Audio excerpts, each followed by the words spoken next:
mission. Ces milieux est familier pour certains, mais pour d'autres, on s'y perd un peu.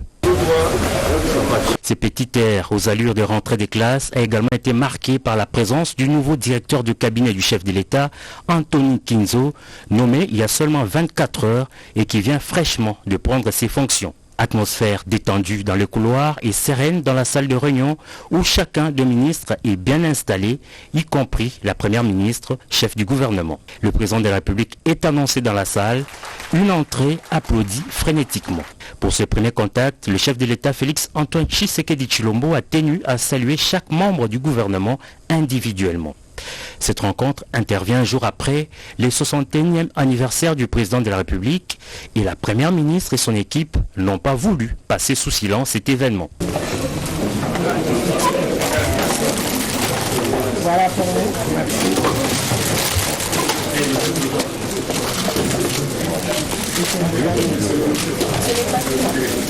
Il y a 4 tableaux et ce sont des masques de toutes les ethnies de la RDC avec une cartographie de tous les masques et les provinces. Ces premiers rendez-vous a donc été l'occasion pour le président de la République d'exhorter le gouvernement à se mettre très vite au travail. Il a en outre invité chacun au sens de l'engagement, comme l'a mentionné la première ministre au sortir de la réunion. Le chef de l'État, à cette occasion, a donné un certain nombre d'instructions, a rappelé à l'ensemble des membres du gouvernement, mais particulièrement aux nouveaux, la manière dont la gouvernance devait être menée. Nous sommes au service du peuple, au service du pays, et il faut que le travail commence. Après ce tout premier conseil de ministres, le travail devra donc reprendre des plus belles. Et après ce tout premier conseil des ministres, vous l'avez suivi, la première ministre Judith Suminwa est prête avec l'ensemble de l'exécutif national pour relever le défi. On l'écoute. Ce 14 juin, c'est notre première réunion du Conseil des ministres avec le gouvernement que je suis appelée à diriger en tant que première ministre. Et ça a été l'occasion pour nous de renouveler nos remerciements au chef de l'État ainsi que par la confiance qu'il nous a octroyée en nous nommant. Mais en même temps, ça a été l'occasion de pouvoir présenter toute l'équipe gouvernementale à son Excellence, Monsieur le Président de la République, chef de l'État. Nous avons, au cours de cette réunion, eu une première prise de contact. Le chef de l'État, à cette occasion, a donné un certain nombre d'instructions, a rappelé à l'ensemble des membres du gouvernement, mais particulièrement aux nouveaux, la manière dont la gouvernance devait être menée. Nous sommes au service du peuple, au service du pays, et il faut que le travail commence. Donc on n'a pas voulu traîner après l'investiture du gouvernement.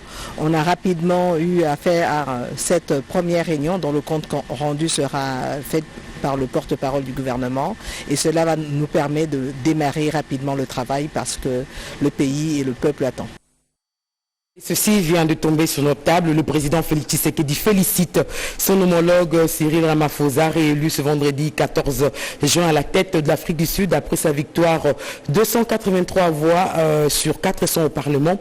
Pays membre de la SADC, donc la RDC et l'Afrique du Sud entretiennent des relations fraternelles sur le plan politique, économique et diplomatique. Le chef de l'État entend poursuivre avec le président Cyril Ramaphosa son action en faveur de la stabilité, la paix et le développement en Afrique et dans le monde. Clôture de la session ordinaire de mars ce samedi 15 juin à la Chambre basse du Parlement. On retient que Vital Kamerhe, président de l'Assemblée nationale, a mis fin à tout équivoque concernant les émoluments des députés nationaux. Ils seront revus à la baisse pour répondre aux souhaits de la population. Il a également autorisé l'ouverture d'une instruction judiciaire contre l'ancien ministre des Finances. Reportage Anim Balaka.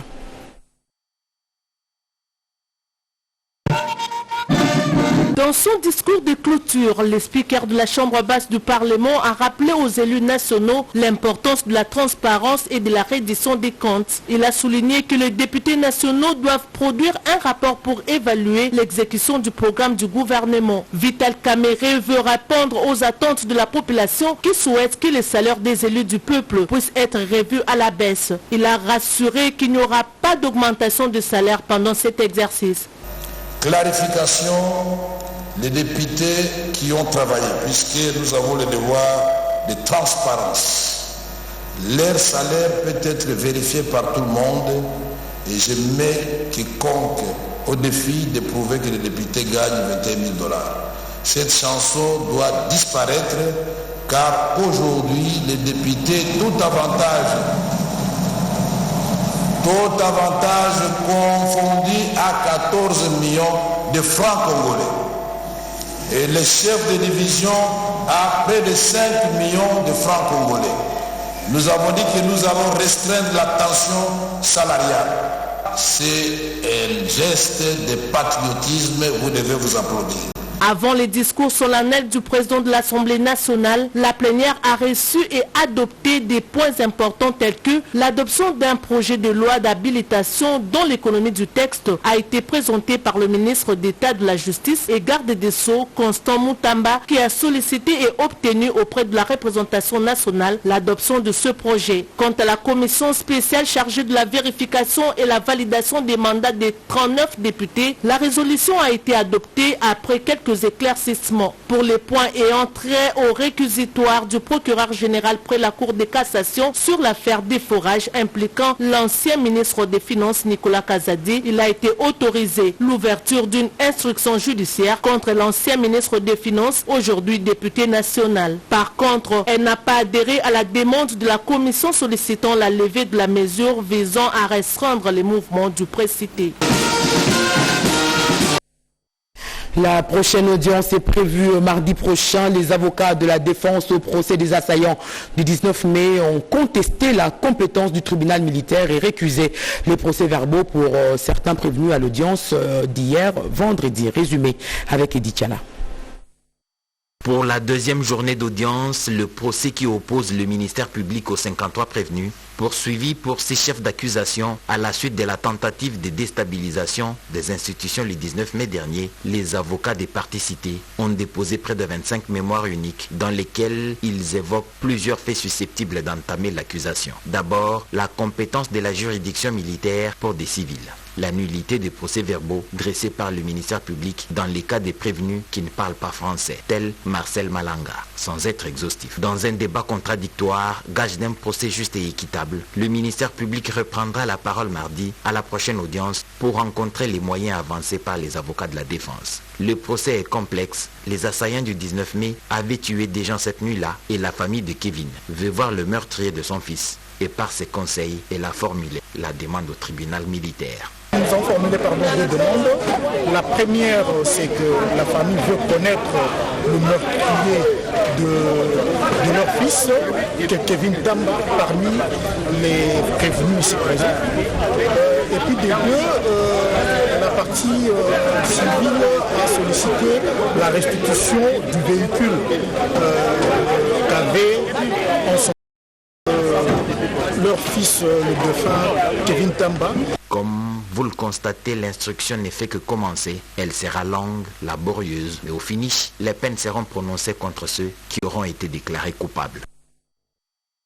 L'association des cours constitutionnels francophones était en congrès à Paris du 13 au 15 juin dernier. La RDC a pris part à travers le président de sa cour constitutionnelle, Dieudonné Kamouleta. Commentaire Edith Chala. Du 13 au 15 juin 2024, la ville de Paris, capitale de la République française, abrite les travaux de la conférence des chefs d'institution de l'Association des cours constitutionnels francophones, ACCF en sigle. La protection constitutionnelle de la liberté d'expression, c'est le thème de ces assises organisées au siège du Conseil constitutionnel de la France. La République démocratique du Congo est représentée à ce grand rendez-vous scientifique par le président de la Cour constitutionnelle et président du Conseil supérieur de la magistrature, Dieudonné Kamouleta. Dans sa suite, le juge François Bokona et quelques collaborateurs.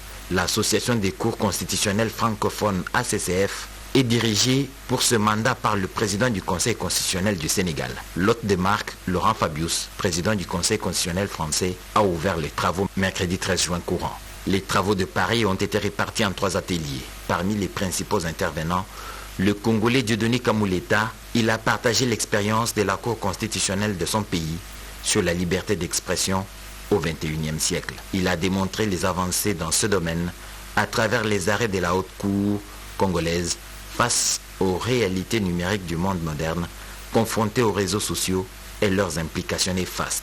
Dieudonné Kamuleta a saisi cette opportunité pour offrir un cadeau symbolique à 8 dirigeants des hautes juridictions francophones, dont le français, le sénégalais et le marocain. Ce cadeau comprend les textes régissant les compétences de la Cour constitutionnelle de la République démocratique du Congo, sa loi organique, l'ordonnance sur les statuts particuliers de la Cour constitutionnelle, son règlement intérieur, ainsi qu'un fascicule présentant les compétences et la jurisprudence de cette juridiction. C'est décidé, je crée mon entreprise. Ce n'est pas moi qui le dis, c'est plutôt le thème du lancement officiel des Business Day, une initiative de Jean-Clément Diambilay. Le ministre de la Communication et Médias, Patrick Mouyaya Katembo, y a pris part. Gaëtan Magalano. Sur le 500 participants au concours pour une bourse de la Fondation Business Day Diambilay, 5 bénéficiaires de chèques allant de 5 000 à 2 000. En la cathédrale centenaire de protestants, le pasteur fondateur a expliqué la motivation de cette action. Notre rêve pour chaque homme d'église, c'est de bâtir des vies spirituelles. Mais j'ai un autre fardeau, de bâtir aussi des hommes d'affaires pour que demain, que je puisse croiser 5, 10, 100 millionnaires qui disent à partir de Diambilay Business Center, nous sommes devenus ce que nous sommes. Parmi les invités de marque, le ministre de la Communication et Médias, porte-parole du gouvernement qui promet un appui médiatique pour ces jeunes entrepreneurs. Une entreprise, c'est comme un enfant qui naît, qui va à l'école et qui croit. Est-ce que moi, je peux développer une idée qui permet de remplir ces besoins qu'il y a autour de moi? C'est comme ça que commence l'entrepreneuriat. Ça part d'une idée. Ensuite, parce que c'est une idée, vous partagez autour de vous, avec 2-3 personnes. Et ensuite, progressivement, vous faites votre chemin. Ministre de l'Industrie aussi, le directeur général de l'APCLC ainsi que personnalités politiques participent à cette rencontre qui s'inscrit dans le cadre de la vision du président Félix Tshisekedi de faire de millionnaires congolais. Pour ce samedi, l'activité tourne autour de la thématique « C'est décidé, j'ai créé mon entreprise ». 2 visites de stands d'exposition dans l'enceinte, 2 activités seront organisées chaque mois pour permettre une bonne autoprise en charge de Congolais. Et nous sommes au Kasaï, les travaux de réhabilitation de la route Kalamba-Mbouji peuvent démarrer. Le bureau central de coordination BSECO vient de tenir une séance de restitution des résultats des études menées. Ricardo Mambeka. Pendant 1 heure, les responsables du bureau d'études BECA ont présenté devant le ministre des ITPR, Alexis Guissaro, et du DG du BSECO, Jean-Mabi Moulumba, les spécificités de la route, notamment son envergure, le nombre de ponts à jeter, les travaux d'assainissement à effectuer et les coûts des travaux évalués à plus de 300 millions de dollars US. L'objectif de cet atelier est l'appropriation de ce projet, le projet Kananga Kalamba-Mbouji, qui, comme vous le savez, a comme objectif de désenclaver l'espace Kasaï. Au cours de cette séance, il a été décidé l'asphaltage de cet axe d'une importance stratégique pour le désenclavement du Grand Kasaï et de toutes les provinces environnantes. Nous avons reçu mandat de son Excellence, Monsieur le ministre d'État ministre TP, de lancer les travaux de réhabilitation et de modernisation de la route Matamba-Kalamba-Mbouji, longue de 125 km. Ce qui va donner un coup d'accélérateur à la réhabilitation et la modernisation de cette voie d'importance capitale. Signalons que pendant plus de 2 heures, une séance de questions-réponses a permis aux participants de s'imprégner de ces projets. Renforcement du partenariat entre le FONAREV et les opérateurs miniers de la RDC dans un panel lors de la semaine de mines à la DRC Mining 2024.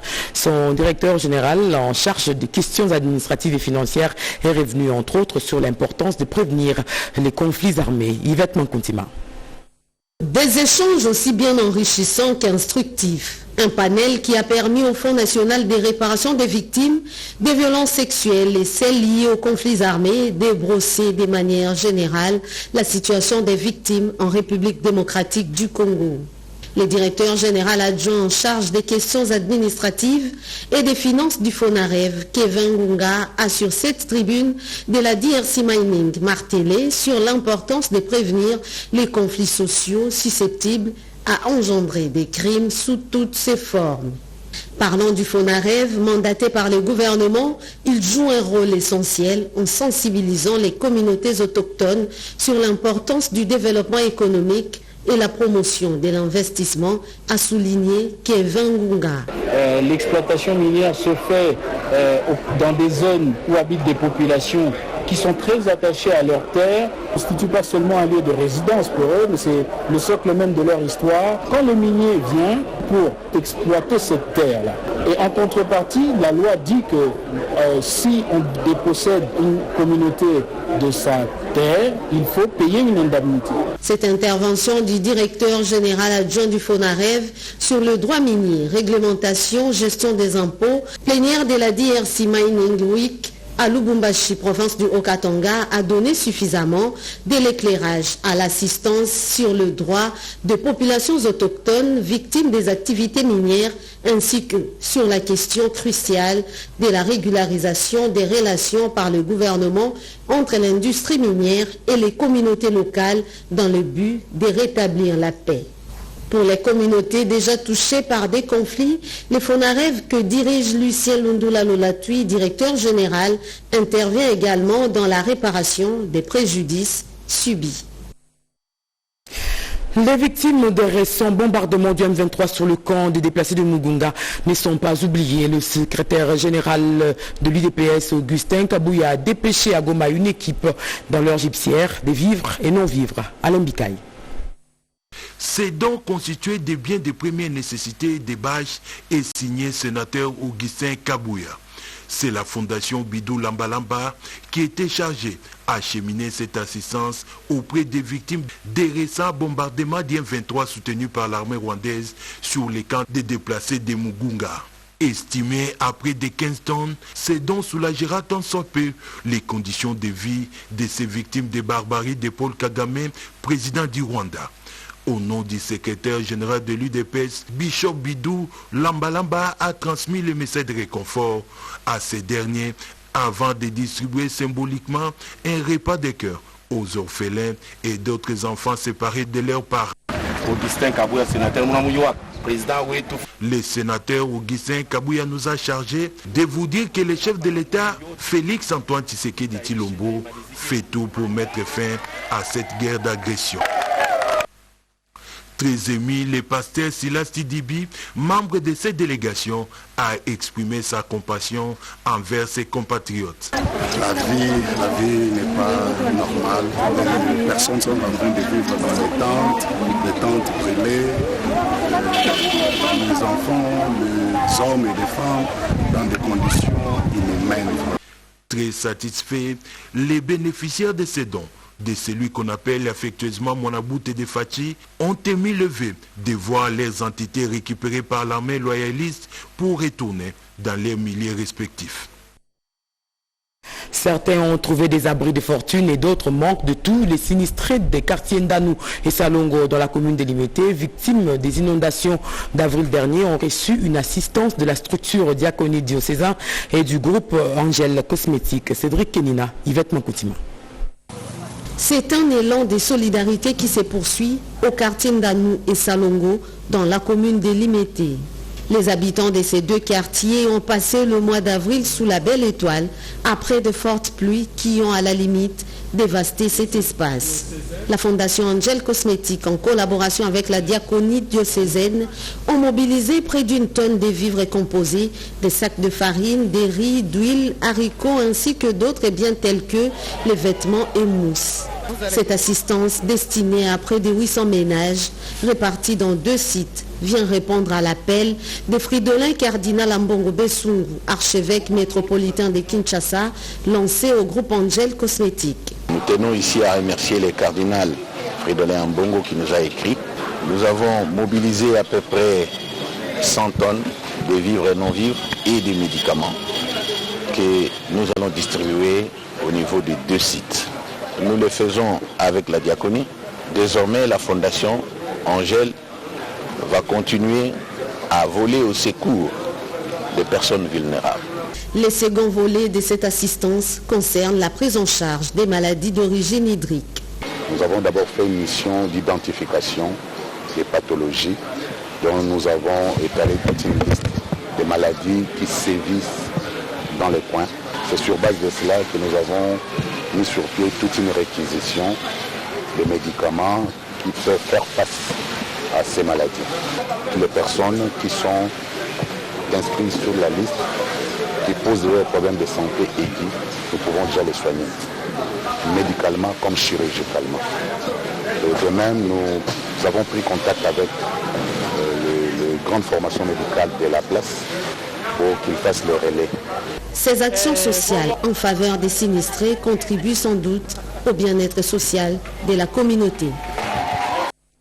La communauté islamique en RDC informe tous les musulmans de la province de Kinshasa qu'une seule prière sera tenue ce dimanche 16 juin 2024 à 9h sur l'esplanade du Palais du Peuple dans la commune de Lingwala à l'occasion de la célébration de la fête de Aïd Eik Kebir Tabaski.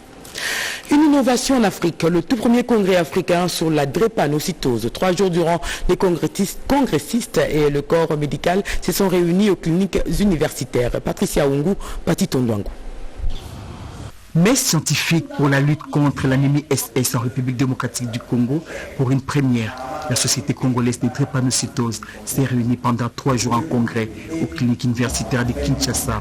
Autour du thème « Rompre les silences », c'est-à-dire parler de l'anémie SS sans tabou, médecins, paramédicaux, mouvements associatifs et les drépanocytaires venus de l'intérieur comme de l'extérieur de la République démocratique du Congo ont réfléchi pour promouvoir la recherche sur cette maladie et améliorer la prise en charge. Assise organisée par la Société congolaise de drépanocytose avec l'appui de la Fondation Denis Nyakiro Tshisekedi. Pour le professeur Dr Titni Kobi, cette maladie génétique héréditaire peut être contrôlée si tous les moyens sont réunis. Nous sommes le 2e pays le plus touché en Afrique, mais on ne sent pas que nous avons vraiment un problème de santé publique dans notre société. Tous les scientifiques devront être réunis autour d'une table pour exposer leurs résultats, ensuite pour élaborer des stratégies de recherche et même des stratégies de prise en charge. Ce premier congrès a été une réussite totale à la grande satisfaction des participants. C'est une réussite pour la Société congolaise sur la drépanocytose. Moi-même, je suis venu de l'extérieur, de la Belgique, pour sensibiliser aussi sur cette drépanocytose. Nous remercions les organisateurs et nous remercions aussi la première dame qui a permis que ce congrès s'est réalisé. Pour la 4e édition, les médecins formés pour la prise en charge de la drépanocytose ont reçu des diplômes interuniversitaires en présence du recteur de l'université de Kinshasa, le professeur Dr Jean-Marie Kaimbe et du doyen de la faculté de médecine, le professeur Dr Roger Mbungu. L'idée de briser les barrières sur les informations et l'hygiène pendant les règles, cette sensibilisation de la jeune fille du complexe scolaire Mafema Binza Upen, ces demoiselles ont reçu des kits des bandes hygiéniques. Séverine Pascal Katanda. 66% des filles en Afrique ne disposent pas d'une bonne information sur la menstruation et l'hygiène qui devrait suivre, alors que la mauvaise gestion de celle-ci peut entraîner des infections de l'appareil urinaire. C'est dans cette optique que la Fédération de la diaspora congolaise, souciée de ses compatriotes restés au pays, a tenu à partager l'information avec les jeunes filles du complexe scolaire Mafema à Binza Upen sur les explications d'une professionnelle, la gynécologue Anabila. Je pense que les jeunes filles ont besoin d'être suivies, ont besoin d'avoir l'opportunité de pouvoir approcher un médecin, que ce soit un médecin généraliste et qui plus est un gynécologue. Elette Chiboaboa, en tant que femme et mère, parle de la participation et maintien de la fille à l'école ou autre milieu pendant les règles. La Fédération de la diaspora congolaise a pour but d'aider au maximum notre population. Prenons d'abord la santé et puis il y a aussi l'éducation au niveau de l'hygiène de la jeune dame. Pour mieux compléter la pédagogie, un kit complet était offert à la jeune fille, fruit des cotisations de membres de cette fédération que préside Maître Dieudonné Chiboabamboudi. En étant de l'autre côté, ils essaient de se sensibiliser aussi bien que mal sur les actions concrètes pour aider au pays et surtout ceux qui ont des faibles revenus. Cette distribution et sensibilisation va se poursuivre et s'étendre jusqu'à la jeune fille dans l'est du pays. Lancement à Kinshasa du plaidoyer sur les résultats de 9 urgences sécuritaires prioritaires exprimées par les citoyens face aux affres de la guerre de l'Est du pays. Rikin Djouzi à Pondouzi. Déplacement massif des citoyens, bien souvent séparation brutale des familles contraintes de vivre dans un contexte humanitaire dramatique.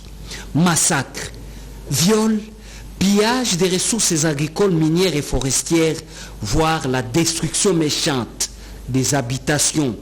Autant de désastres que cause chaque jour qui passe le M23, RDF, IPDF, Anituri, au nord et au sud Kivu. Des urgences sécuritaires prioritaires s'imposent aujourd'hui et l'Alliance citoyenne pour la gouvernance sécuritaire, ACGS, tire la sonnette d'alarme sur première urgence, combat autour de la ville de Goma par les terroristes et envahisseurs, recrudescence de la criminalité dans la ville de Goma et ses environs, déplacement massif de population suite à l'agression de la RDC, circulation intense et incontrôlée des personnes en armes dans la ville de Goma et ses environs, production, commercialisation et consommation de boissons fortement alcoolisées et de stupéfiants dans la ville de Goma et ses environs.